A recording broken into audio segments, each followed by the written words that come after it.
wabarakatuh. Alhamdulillah, salatan wa salaman ala rasulillah Sayyidina Muhammad ibn Abdullah alladhi wulida fi Makkah al-Mukarramah wa dufina bil Madinah al-Munawwarah la nabiyya ba'dah. Ya Hayyu ya Qayyum, Ya Hannanu ya Mannan, Ya Dayyanu ya Sultan, Ya Dzal Jalali wal Ikram. Amma ba'du, faya ashabal fadail, para undangan, sahibil bait, Yai Badru, Kanjeng Raden Tumenggung, Kakek Wirahadiningrat, Pak Hartono, ya, dan yang lain, para kesepuhan yang tidak dapat saya sebutkan. Saya sebenarnya masih menjajaki apa yang sedang dipikirkan oleh Yai Badru, Yai Abdu. Saya datang semalam jam 12 dalam rangkaian safari silaturahmi di Jawa Barat, Jogja dan Jawa Timur. Kebetulan di pesantren masih ada pengajian pasaran sampai tanggal 16, santri baru datang, baru itu waktu sudah sangat sulit. Semalam di sebuah pesantren masih di Jember, kemudian jam 12 kita sampai di sini. Sebelum tidur istirahat, sempat ngobrol dengan Kiai Badru tentang Kiai Abdul di sini. Kiai Abdul membaca fazil-fazil dari pikiran beliau yang saya kira ini akan sulit dipahami oleh orang biasa. Tetapi intinya, walaupun saya baru bertemu hari ini, malam ini, saya sudah mulai membaca kegelisahan beliau akan nasib alam semesta ke depan. Bukan hanya level Indonesia, tapi mencari titik temu harmonisasi dunia. Ini saya mohon maaf kalau salah tafsir nih. Karena saya sekali bertemu, berusaha membaca, dan memang dalam setiap masa, biasanya ada orang-orang yang khusus diberikan pikiran yang tidak bisa sembarang dipahami oleh orang lain.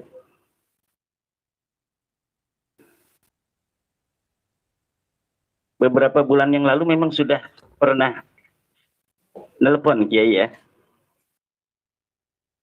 Dan saya belum mengenal beliau. Beliau tanya tentang penelitian saya, tentang nasab daripada yang mengaku keturunan Nabi. Dan saya jawab apa adanya sesuai dengan kesimpulan saya. Walaupun beliau tidak mengatakan beliau kontra atau pro, enggak. Tapi beliau ingin tahu langsung dari saya. Dan saya tidak akan bicara itu mungkin di sini. Saya ingin bicara tentang kesimpulan saya, merangkai puzzle-puzzle pikiran beliau yang beliau sampaikan saja. Dengan sebuah bingkai besar berjudul Muara Rasa. Ini adalah kalimat baru yang saya temukan istilahnya. Tetapi sebenarnya ini sudah menjadi cita-cita semua para pemimpin di dunia. Sanggupkah kita di dunia ini dengan berbagai macam latar belakang yang berbeda-beda mempunyai titik temu dari keberagaman diagram-diagram yang ada sebagai manusia. Baik dilihat dari sisi kemanusiaan, dia sebagai suku dari suku-suku yang ada di dunia, keberadaan dia dalam pikirannya dalam sebuah ideologi dari berbagai macam ideologi yang ada di dunia, keberadaan dia sebagai pemeluk agama dari agama-agama yang banyak di dunia, lalu menyempit dalam konteks keindonesiaan. Ini saya tidak peduli apakah saya salah atau tidak menafsirkan dari pikiran beliau. Yang penting apa yang saya pahami dari kegelisahan beliau. Dan bingkai besarnya itu sama. Dari seluruh tujuan kebenaran yang ingin dicapai oleh seluruh manusia. Cuma tahapan-tahapannya ini mungkin yang berbeda-beda, sehingga di dalam mencapainya ada benturan. Dan ini yang ingin dihindari oleh konsep muara rasa. Nanti boleh dikoreksi oleh Kanjeng Kiai Abdul, apakah ini penafsiran yang tafsirun khati'un apa gini ya, tafsirun sa'ibun. Saya tidak peduli pokoknya ini. Pokoknya saya ingin ngomong apa yang saya pahami dari Kiai Abdul, yang mungkin pemahaman bapak-bapak berbeda dengan saya. Karena saya lihat Kiai Abdul ini memiliki hal yang berbeda dengan pemikiran biasa orang-orang yang kita kenal. Nah, kita teruskan dalam konteks keindonesiaan. Ini mungkin walaupun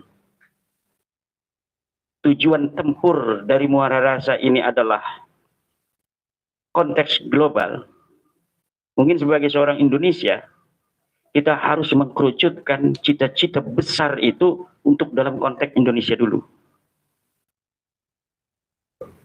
Dari hal besar lingkup yang dipahami dalam konsep muara rasa yang sudah ada itu, kita terjun dulu mensut realitas hari ini. Realitas kita hari ini dengan tujuan besar yang ada dalam cita-cita konsep muara rasa itu, untuk mencapainya muara rasa, semua saling merasa, semua saling mengerti, sehingga tidak ada konflik. Bagaimana meminimalisir konflik itu sehingga ada harmonisasi dengan konsep muara rasa, dilihat dengan konteks keindonesiaan kita hari ini, di mana kita sebagai bangsa juga sebagai seorang pemeluk dari agama yang ada di Indonesia, juga dalam yang lebih kecil, kita adalah pemeluk dari ideologi yang berbeda-beda dalam agama Islam sendiri. Mungkin ini juga terjadi dalam agama-agama lain. Agama kita, realitas hari ini adalah agama Islam yang mayoritas menganut Ahlus Sunnah wal Jamaah, tanpa mengabaikan di sana ada Syiah. Ini walaupun tidak terlalu nampak, tapi Syiah itu ada. Di sana juga irisan ada Wahabi. Mungkin ada Mu'tazilah juga. Di pusat-pusat studi tingkat sarjana, mungkin dalam sekolah-sekolah tinggi keagamaan, mungkin karena ini dipelajari konsep-konsep pemikiran Mu'tazilah, rasional, itu mungkin juga ada pengikutnya. Mungkin ada Ahmadiyah di sana. Mungkin juga ada Jabriyah. Mungkin juga ada Qadariyah. Mungkin juga ada Khawarij. Di mana realitasnya banyak orang yang pandangan keagamaannya yang menggebu-gebu itu mirip dengan konsep Khawarij masa lalu. Yang fundamentalisnya, radikalnya, dan sebagainya. Nah, muara rasa ingin semua ini harmoni. Berarti kita bicara lintas madhab dulu. Jangan kita bicara sebagai seorang Nahdiyin seperti saya. Jangan kita bicara dulu sebagai seorang ahli sunnah wal jamaah. Karena kalau kita bicaranya dari bermulai dari bahwa kita seorang NU, ya tentu yang bukan NU nggak terlalu tepat. Yang tepat itu ya konsep NU. Ini dalam konteks saya ingin memahami muara rasa. Mungkin orang aneh itu untuk bisa membaca pikiran dari Kiai Abdul ini. Dan saya mungkin juga aneh, dan saya berusaha ingin memahami karena ini tujuannya mulia. Itu yang saya pahami dari tujuannya mulia, maka saya ingin merangkai tujuan itu, bisakah kita untuk mencapainya. Yang jelas, kita sebagai bangsa Indonesia sekarang telah mempunyai konsep kenegaraan yang telah kita sepakati hari ini, yaitu NKRI, Negara Kesatuan Republik Indonesia. Dan saya berharap setujuan mulia apapun mudah-mudahan tidak bertentangan dengan NKRI ini. Karena hifdzul mawjud itu wajib. Menjaga yang telah ada itu adalah sebuah kewajiban. NKRI ini al-mawjud hari ini. Tetapi NKRI tidaklah berdiri dari ruang hampa. Ini yang perlu untuk dipahami. NKRI ini tidak ujug-ujug datang dari ruang hampa. Tapi bersamanya ada deretan sejarah-sejarah yang panjang sebelumnya. Yang hari ini mengerucut menjadi NKRI. Sebelum NKRI kita masa kerajaan-kerajaan yang di dalamnya ada kolonialisme ratusan tahun. Sebelum kolonialisme ada kerajaan-kerajaan yang merdeka. Banten, Mataram, Cirebon, di Sumatera mungkin pada saat bersamaan dengan itu abad ke-15 sampai abad ke-17. Kemudian kerajaan-kerajaan itu sebagian di bawah otoritas kolonial VOC, lalu Belanda, Inggris, Prancis, kemudian Belanda lagi, kemudian Jepang. Kemudian muncullah Indonesia Raya yang hikmah dari penjajahan 350 tahun plus 3,5 tahun Jepang melahirkan bersatunya kerajaan-kerajaan itu menjadi NKRI. Ternyata penderitaan juga ada hikmah. Hikmahnya yang tidak bisa disatukan oleh Hayam Wuruk, yang tidak bisa disatukan oleh Sultan Agung, itu bisa disaksikan oleh rasa penderitaan yang sama. Selamat datang Kanjeng Pangeran. Jadi muara rasa itu sudah ada, Kiai Abdul, pada tahun 45. Muara rasa sesama orang-orang yang terjajah. Yang mungkin meledak tahun 45 menjadi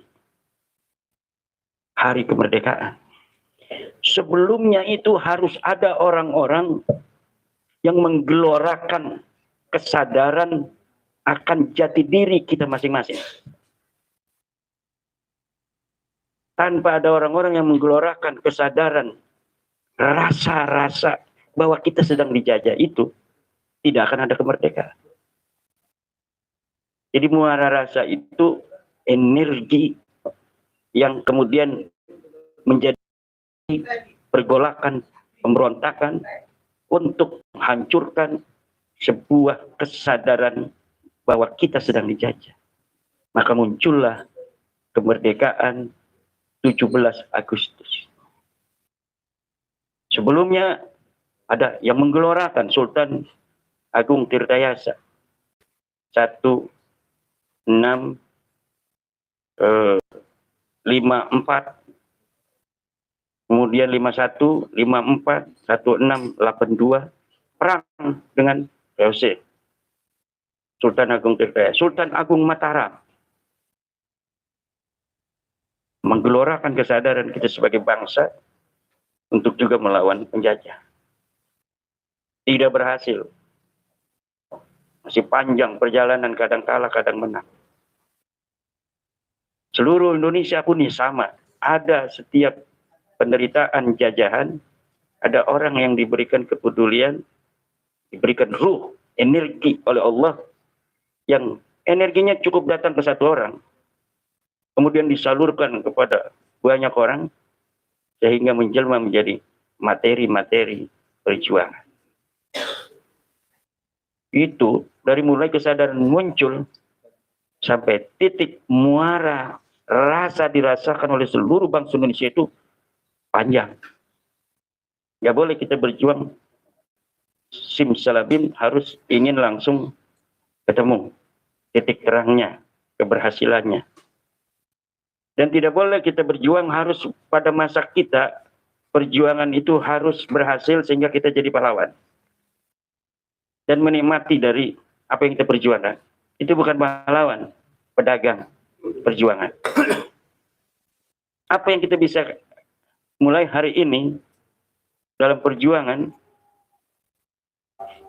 maka kita wariskan nilai-nilainya kepada orang yang lebih muda dari kita, karena kita dibatasi oleh waktu yang diberikan Tuhan yang kita tidak tahu kapan.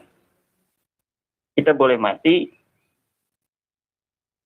energi ini nggak bakal mati karena sudah diceskan kepada orang lain, dibelututkan, di-share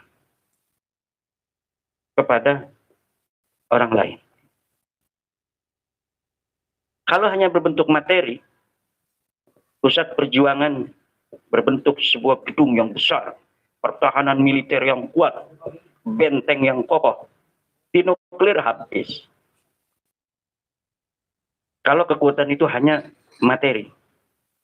Tapi jika kekuatan perjuangan itu berbentuk energi yang abstrak, pikiran, maka pikiran itu tidak bisa dibaca hanya dengan melihat orangnya. Dan pikiran itu tidak keluar sembarangan kepada orang yang frekuensinya berbeda. Sinyalnya tidak sama, kalau ngomong ya tidak nyambung. Betul Pak ya?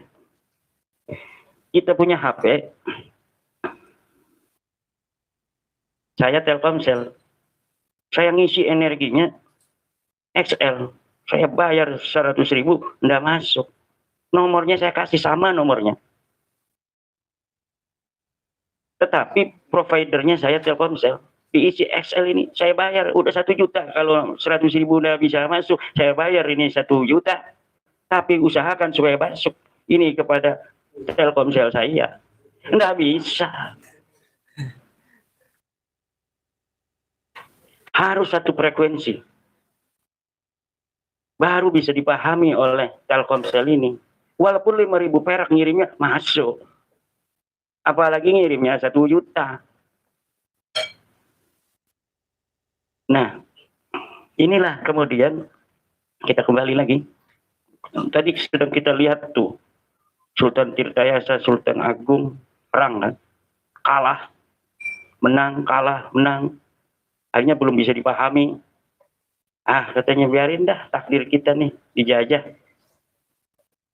Mengorbankan nyawa doang kita melawan penjajah. Ada orang macam itu. Tapi energi ini tidak bisa mati kalau sudah diwariskan. Energi ini ada 2. Energi ideologis dan energi biologis. Nanti ini akan berkaitan dengan konsep Ahlussunnah wal Jamaah dan Syiah. Muara rasa tradisi berguru ini sudah menyempit. Kalau muara rasa saja itu masih bersifat global, siapapun kita, apapun ideologi kita, itu sudah masih masuk ke muara rasa. Tapi ketika ditambahin oleh Kiai Abduh muara rasa tradisi berguru, ini sudah menyempit ke Ahlussunnah wal Jamaah. Benar nggak? yang saya pahami. Ini sudah energi ideologis. Tapi kalau energi biologis itu tradisi Syiah. Di mana ada konsep itrah. Ahlussunnah wal Jamaah konsepnya adalah konsep kitab dan sunnah. Konsep Syiah kitab wa itrah. Mungkin Kiai Abdul ini karena dia dalam incaran Ahlussunnah wal Jamaah di lingkungannya, realitasnya demikian, beliau mengerucutkan, walaupun dia muara rasa ini global, dia mengerucutkan konteks Indonesiaan, mayoritas Ahlussunnah wal Jamaah, maka dibatasi dengan ideologi Ahlussunnah wal Jamaah, muara rasa, tradisi, berguru. Jadi energi untuk mencapai yang di atas itu, harmonisasi dunia, alam semesta, yang ingin dicapai menggunakan konsep Ahlussunnah wal Jamaah, tradisi berguru. Tradisi berguru itu apa? Energi ideologis yang diwariskan secara lumintu, jailan an jailin, dari mulai energi utama Islam yang mustikanya dipegang Rasulullah, kemudian turun kepada sahabatnya. Energi Syiah turun pada duriahnya, pada itrah. Ahlussunnah wal Jamaah turun pada sahabat, sahabat turun kepada tabi'in, tabi'in turun pada tabi'in, tabi'in turun pada para ulama al-a'immah al-arba'ah, al-asyarah, al-ghairihim. Kemudian turun pada murid-muridnya, turun pada murid-muridnya, turun pada murid-muridnya, turun pada Syekh Nawawi, turun pada Mbah Khalil, turun kepada Kiai Khalil Rembang, turun kepada Kiai Bisri, contoh salah satu tradisi berguru. Terus turun pada Kiai Khalil cucu, turun kepada Kiai Yahya Sakub. Ini contoh di PBNU.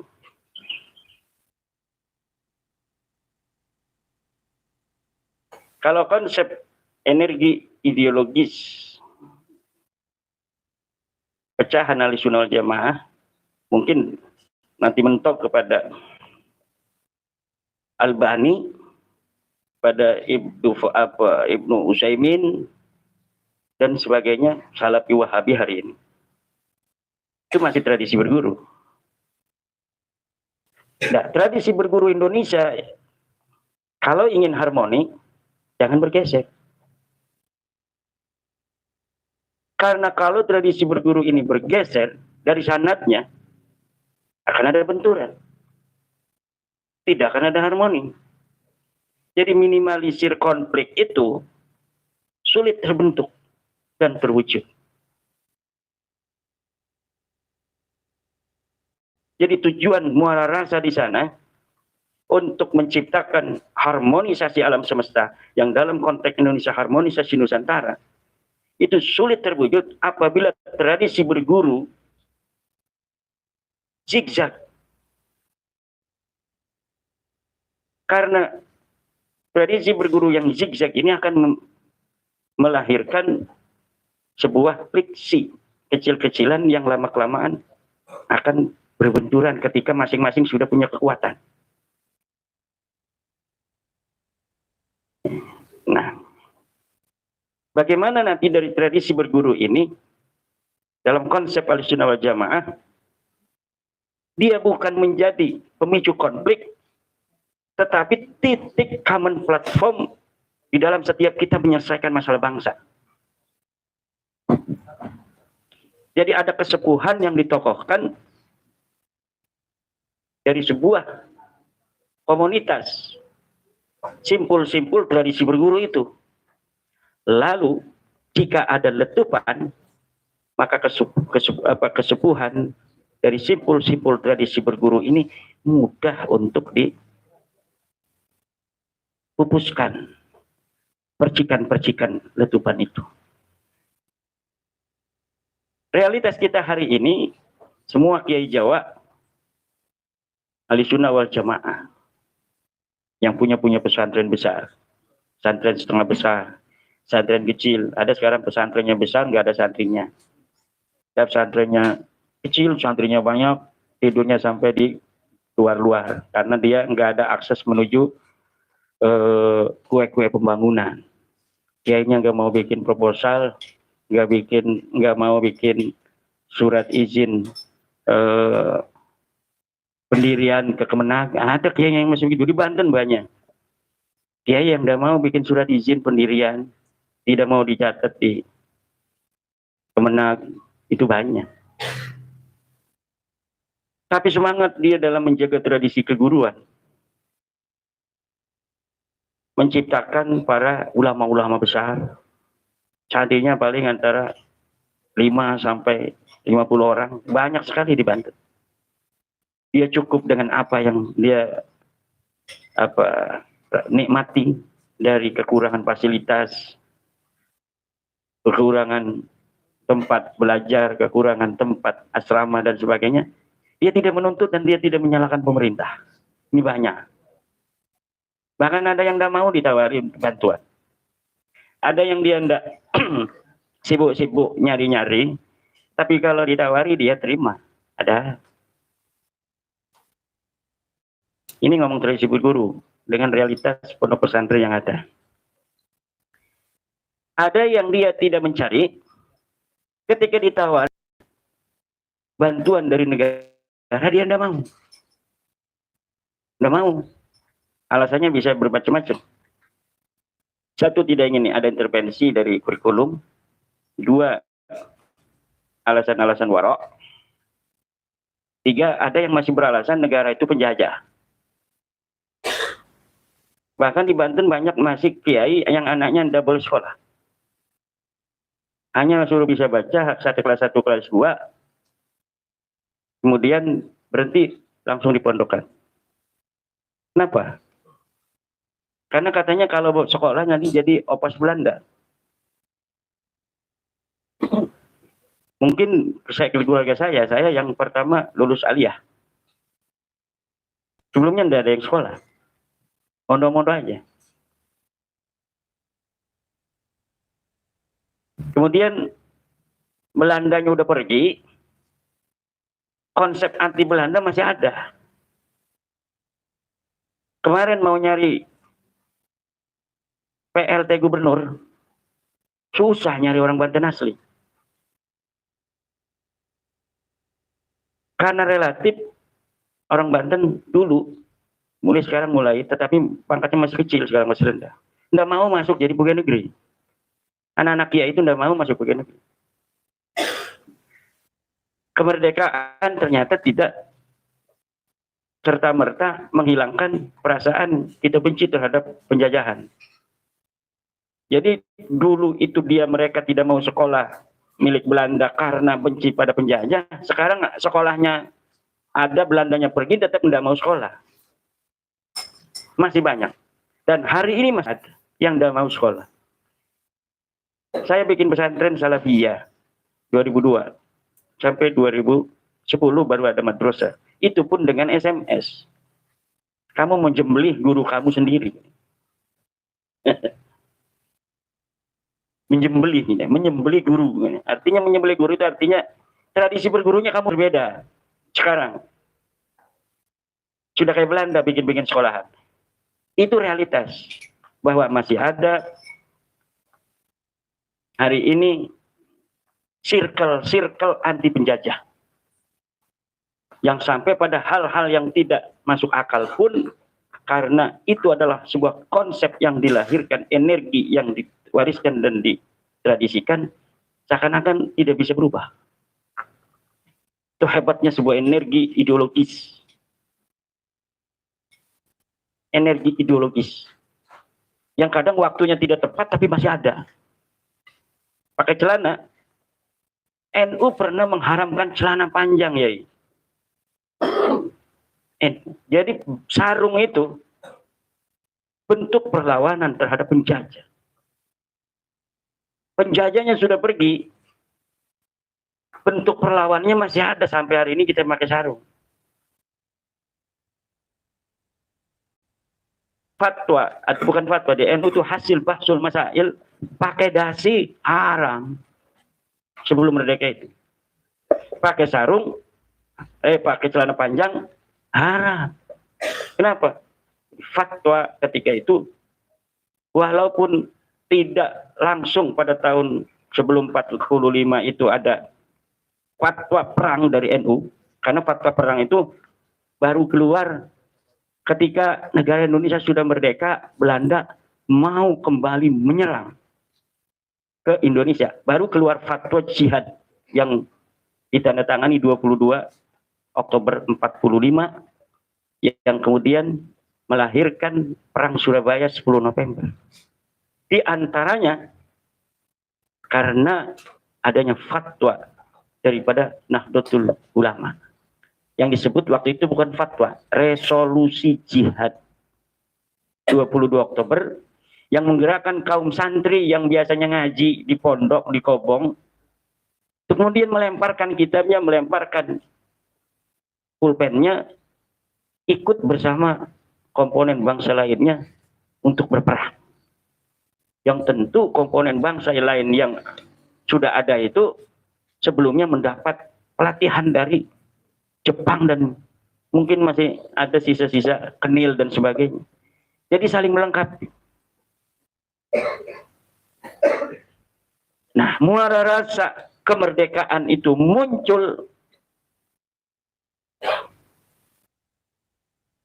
menyeluruh, menimbulkan kita NKRI. Nah, lalu untuk hifdzul maujud, menjaga yang sudah ada hari ini dengan kita melihat spion sejarah bahwa dulu kita pernah dijajah. Jangan sampai terulang lagi. Sebelumnya kita pernah terbelah dalam kerajaan-kerajaan dan kesultanan masing-masing dengan tradisi-tradisi kenegaraannya yang berbeda-beda. Ada yang hanya ingin berusaha mensejahterakan rakyatnya, cukup dengan negara yang sudah ada, kerajaan yang sudah ada. Ada yang kerajaan yang ingin dia meluaskan kesejahteraan dengan mengalahkan kerajaan lainnya. Tentu ada konflik di situ. Jadi kadang tujuannya mulia, tapi ada konflik. Seperti tujuan daripada salah satu contoh dari, kalau saya nyontohin kerajaan lain takut marah, ada Kanjeng Mataram. Saya akan contohkan contoh dari leluhur kami kerajaan Banten, Sultan Banten. Sultan Banten berdiri, di sebelahnya ada Pajajaran, masih berdiri kokoh. Tidak diserang oleh Sultan Hasanuddin. Tidak ditaklukkan walaupun agamanya masih bukan Islam. Saya tidak tahu apa agamanya Hindu atau Buddha ataukah Sunda Wiwitan, tetapi yang jelas belum masuk Islam. Tapi Sultan Hasanuddin tidak menyerang. Karena di Banten pun Sultan Hasanuddin menjadi raja Islam bukan dengan peperangan. Wa qawluhu bada'a li aliyin yakni bidzalika Bani Ubaid al-mustakhlifina biha. Dan ucapan dari syair yang sebelumnya ketika yaitu Alu Ali, keluarga Ali, maksudnya adalah Bani Ubaid al-mustakhlifina biha, yang menjadi khalifah di daerah itu. Azharu linnasi annahum syurafa'u fatimiyun. Mereka tunjukkan kepada orang-orang bahwa mereka adalah para syarif, kalau ada sebutan para sultan dzurriyyah Rasul, Fatimiyun, keturunan dari Siti Fatimah. Famalakul bilada, maka mereka menguasai daerah-daerah. Waqaharul ibada, dan mereka kalahkan hamba-hamba pengangkatan sultan dari Syarif Mekah di negara tersebut ya. Itu sultan pertama di jama'atun min akabiril ulama. Gelarnya sebagai dan sekelompok sultan orang dari tokoh-tokoh besar dari ulama menyebutkan annahum lam yakunu lidzalika ahla. Mereka sebenarnya tidak berhak, tidak ahli untuk menjadi khalifah atau untuk menjadi raja. Wala nasabuhum sahiha, dan tidaklah nasab mereka itu sahih. Balil ma'rufu, tapi yang terkenal, yang dikenal, annahum Banu Ubaid, mereka itu adalah Banu Ubaid, keturunan Ubaid. Menyebarluaskan kesejahteraan, karena sepupunya yang jadi raja di Pajajaran dianggap tidak seperti ayahnya dulu. Jadi Hasanuddin tidak menyerang Pajajaran karena dianggap masih baik gitu. Walaupun agamanya masih beda, tetapi dia tidak mensengsarakan rakyatnya. Ekonomi bagus dan sebagainya. Nanti dakwah kita bisa ke sana kok, menyebarkan Islam. Tetapi ketika ayahnya meninggal, diganti oleh anaknya, anaknya rupanya beda dalam menyelenggarakan negara. Dia jarang terjun ke bawah, jarang belusukan, sukanya malam-malam itu minum-minuman, dengan menghambur-hamburkan uang rakyat. Uang pajak dihamburkan buat sinden-sinden aja tiap malam. Pajak ditinggikan, rakyat lama-kelamaan semakin susah. Nah, alasan ideologis dari Maulana Yusuf menyerang sepupunya ini, Pajajaran, karena memang Hasanuddin tidak menyerang selain dalam konsep Islam itu, kalau bisa dakwah di suatu negara, ya buat apa kita menundukkan negara itu kan? Kalau dakwah masih dibolehkan, sedangkan itu masih dibolehkan dakwah di Pajajaran. Masih negaranya, penduduknya itu bukan Islam, tapi si pimpinan tidak melarang pendakwah masuk ke sana. Kesejahteraan terpenuhi, maka Maulana Hasanuddin tidak ada alasan. Apalagi ada ikatan nasab. Sama-sama cucu dari Prabu Siliwangi, walau beda ibu. Prabu Siliwangi istrinya 200. Dan insya Allah cantik semua. Ada istrinya 4, jelek semua. Mendingan satu cantik kan. Nah, kalau Prabu Siliwangi itu istrinya 200. Kalah Raja Mataram itu. Dari Mataram itu aku sama istri. Ini bisa kelihatan daripada keturunan. Kalau turunan Banten kiai-kiainya istrinya 4. Saya ini masih 2. Ini masih terjajah. Yang isinya tuh, apalagi yang satu itu Syabihun atau Majnunun. Aduh, kita ngomong konsep muara rasa, tapi rasa kita terjajah juga.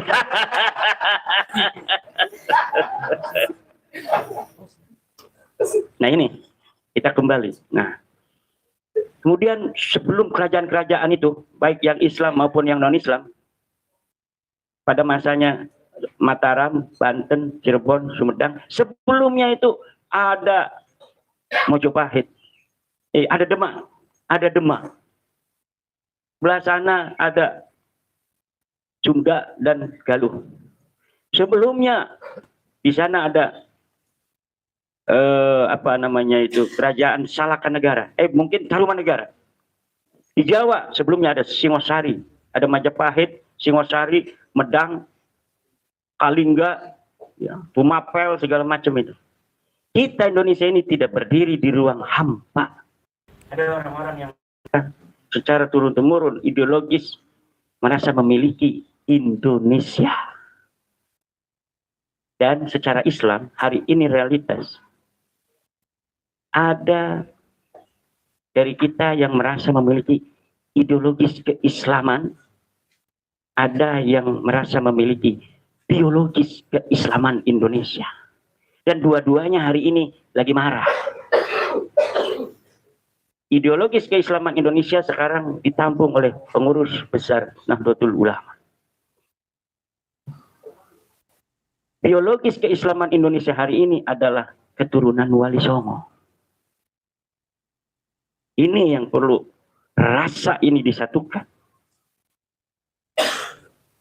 Di seberang sana ada orang-orang yang tidak memiliki ideologis keislaman Indonesia, secara tradisi berguru, juga tidak memiliki biologis keislaman Indonesia, tetapi merasa memiliki keduanya. Ini masalahnya. Sehingga kita ada masalah. Ketika rasa ini belum disadari, maka harmonisasi muara rasa ini sulit akan menjadi kenyataan. Ini baru satu kelompok dari 2 ideologis dan biologis itu yang berteriak.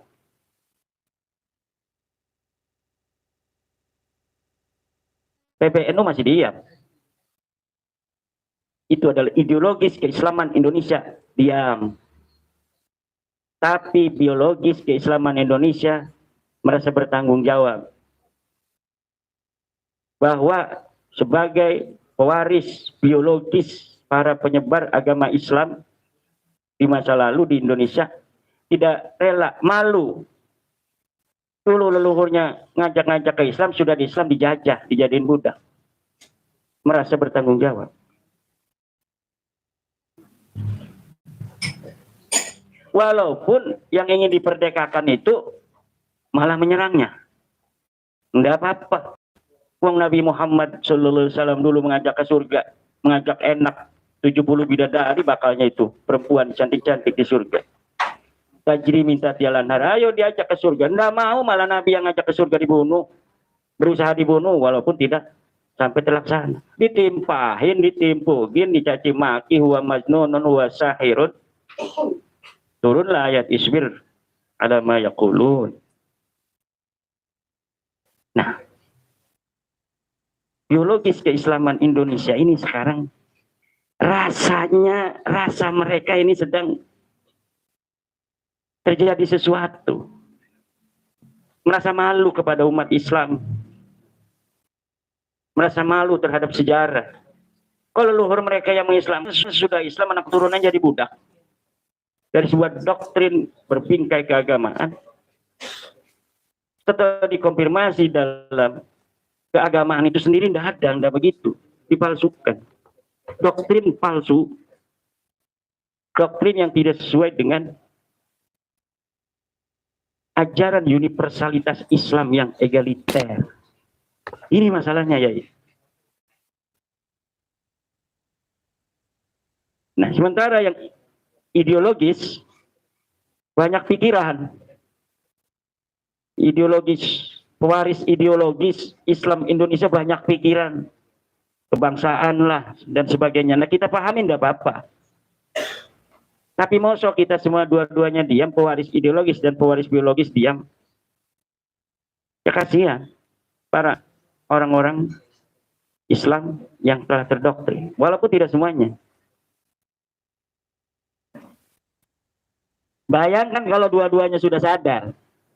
Pewaris ideologis Islam Indonesia dan pewaris biologis Islam Indonesia bersatu. Mungkin tidak butuh lama untuk menyelesaikan masalah rasa yang merasa terlukai dari umat Islam Indonesia. Ini gara-gara Yai Abdul bicara tentang rasa. Ini kita sedang masalah rasa. Semua konflik itu mulainya dari rasa. Kebahagiaan itu rasa. Rumahnya besar, banyak kudanya. Tapi kalau dirinya itu, rasanya itu tidak merdeka, ya tetap susah. Tapi walaupun kita di gubuk kecil, betul enggak? Hanya sebagai tukang pacul, siang-siang jam 11 istri kita datang bawa nasi dan gesek piring. Sambal sedikit, nikmat, rasa. Biarkan orang menganggap kita ini orang yang menderita, tidak punya apa-apa, biarkan. Karena rasa kita sudah cukup dengan istri yang salehah. Kemudian berjamaah bareng setelah makan sampai waktu zuhur di galangan sawah. Masya Allah. Assalamualaikum. Waalaikumsalam. Cukup, ada orang cukup begitu ya. Ada yang begitu sangat elegan dalam hidup. Mementingkan akhirat di dunia, ya sebisanya kita hidup saja. Ada yang luar biasa hawaknya. Ingin menguasai bukan hanya beratus-ratus juta orang, bahkan seluruh dunia ingin dikuasai. Padahal kita dibatasi umur. Kadang orang banyak yang tidak memahami pembatasan umur. Udah umurnya 89 tahun ngek-ngek kan. Tapi ketika ada tawaran proyek masih diterima. Manusia. Karena manusia diberikan kehebatan oleh Allah, yaitu tidak mengetahui kapan dia mati. Ini kalau kita itu sudah tahu waktu lahirnya kapan kita mati, itu semua orang jadi soleh. Ketika lahir ada mereknya di sini. Wafat 2000 sekian. Itu mungkin kita soleh semua kalau sudah dapat waktunya. Semuanya tobat. Tapi enggak, ya manusia itu sampai besok mau mati. Itu hari ini enggak rasa mau mati. Bahkan saya pernah lihat sebuah YouTube, jago penca di Madura, mati lagi penca begini. Umurnya udah tua, dia masih gagah perkasa, 10 menit masih hebat pencanya di shooting. Setelah itu dia jatuh, disangkain itu acting sebagai bagian dari pertunjukan. Ternyata setelah 1 menit nggak bangkit, dia udah mati. Dia mati alama alaihi kan. Karena manusia itu mati dengan apa yang dia sayangi. Kebanyakan orang sayangnya penca dalam pikirannya ingin berjuang demi pencaksilat Indonesia misal. Dia mati dalam cita-cita mulianya. Kebanyakan orang yang senangnya ngajar ngaji, ya kebanyakan mati dalam keadaan dia ngajar ngaji atau setelah ngajar ngaji atau mau ngajar ngaji. Orang yang senangnya sinden, nyawer, biduan. Saya pernah lihat orang yang lagi joget nyawer biduan, udah tua, pakai peci, mati dia langsung. Coba, nggak ada yang tahu kapan kita mati. Maka ini menjadi misteri kita, sehingga kita terus mempunyai semangat. Maka semangat itu jangan sampai melampaui daripada kaidah-kaidah agama.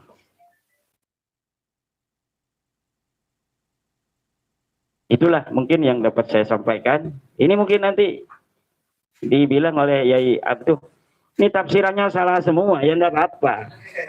Karena saya hanya berusaha menafsirkan pikiran beliau dan cita-cita saya yang sama untuk menjadikan apa yang ada hari ini nih, yang kita hadapi, yang kita rasakan NKRI, ini jangan sampai acak-acakan. Saya ini suka baca sejarah. Saya membaca sejarah dengan segala kehebatan leluhur saya, leluhur kita semua dalam menyebarkan Islam, sistem kerajaan dalam suksesi saling bunuh-membunuh. Meninggal seorang raja, biasanya anak pertama jadi raja. Kadang anak pertama bermasalah.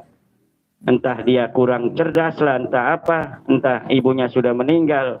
Kemudian permaisuri ganti, permaisurinya pengen anak dia yang jadi raja, jangan anak pertama ini. Terjadilah percekcokan tumpah darah. Tapi Indonesia sekarang tidak pernah ada pemilu memakan korban yang signifikan. Maka nggak mau kita, walaupun misal saya jadi Raja Banten sebagai pewaris yang sah, saya nggak mau sistem kerajaan kembali. Tawaran khilafah, apalagi sama aja khilafah itu dari Muawiyah. Muawiyah meninggal diganti oleh Yazid, anaknya.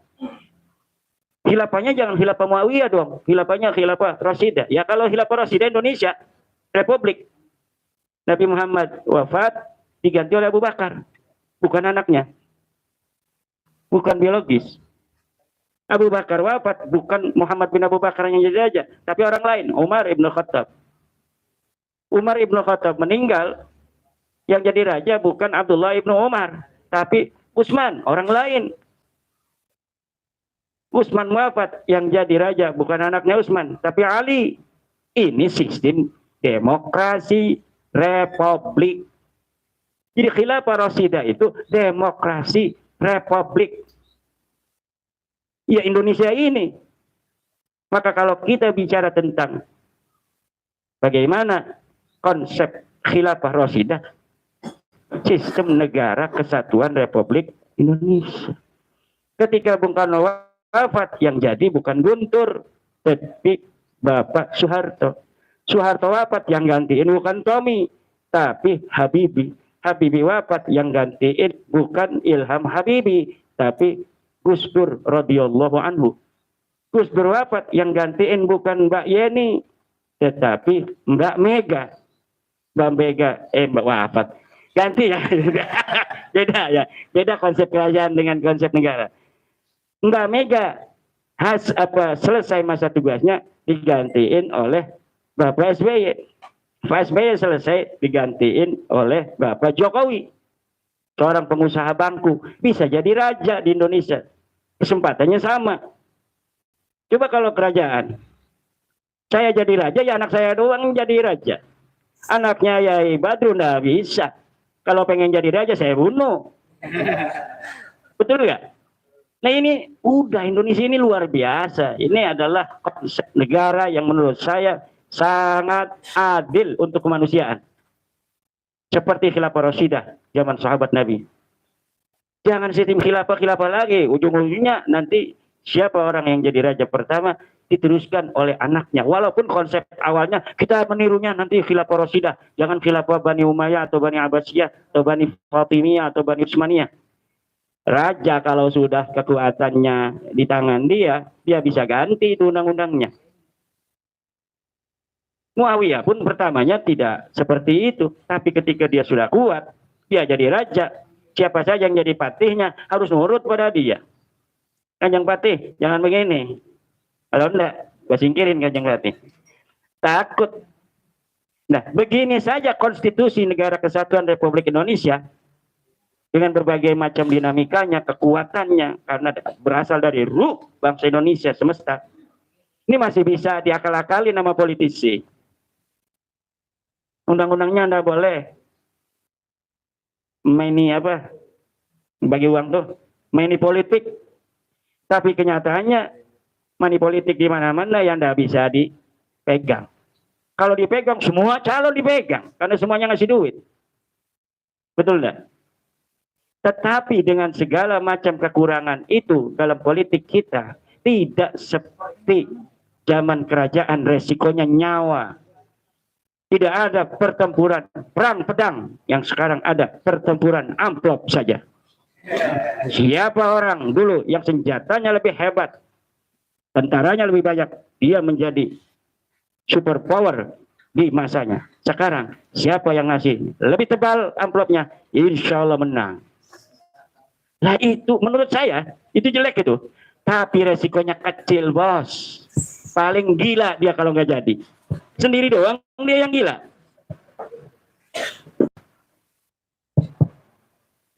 Orang mau jadi DPR di Kabupaten Jember, jual sawah dia kan, jual kebun, modal untuk DPD Kabupaten ya ukuran 5 miliar harus siap itu kalau pengen jadi bener. Nggak jadi, paling gila. Yang gila dia doang. Tapi dulu nggak begitu Pak. Ingin jadi Bupati Jepara saja itu harus banyak kehilangan nyawa. Aryo Penangsang, Pangeran Hadiri, dan sebagainya. Untuk hanya menjadi level Bupati saja di Jawa Timur, perang Surabaya. Para raja-raja Surabaya, Raja Pamekasan, Raja Bangkalan dan sebagainya. Perang itu orang Madura zaman dulu. Makanya kita jangan Bali-Bali zaman kerajaan, Rek. Udah, Indonesia ini negara yang paling menurut saya hari ini sesuai dengan kita. Kita sama dalam beberapa hal politiknya dengan Amerika, tapi kita ada perbedaannya. Memiliki ruh ke-Indonesiaan asli, common platform, yaitu Pancasila yang tidak dimiliki oleh Amerika. Pak Karno ingin Pancasila itu disederhanakan oleh bahasa yang nanti akan menjadi blunder bagi beliau, yaitu demokrasi terpimpin. Akhirnya ketika diterjemahkan dengan demokrasi terpimpin, mulai lawan-lawan politik, oh ini ingin menjadi raja dan sebagainya. Akhirnya demokrasi Pancasila. Udah sekarang karena nggak ngerti masyarakat juga apa Pancasila sebenarnya. Jadi nggak begitu ada gejolak. Padahal dia sama. Demokrasi terpimpin itu bukan demokrasi bebas ala Amerika, Perancis dan lain sebagainya. Tapi demokrasi yang disemangati oleh nilai-nilai luhur bangsa Indonesia yang telah lahir ribuan tahun yang silam, kemudian mengkristal menjadi nilai-nilai luhur itu bernama Pancasila kita yang hari ini kita kenal. Wallahu huwal muwaffiq ila aqwamit thariq. Wassalamualaikum warahmatullahi wabarakatuh. Kiai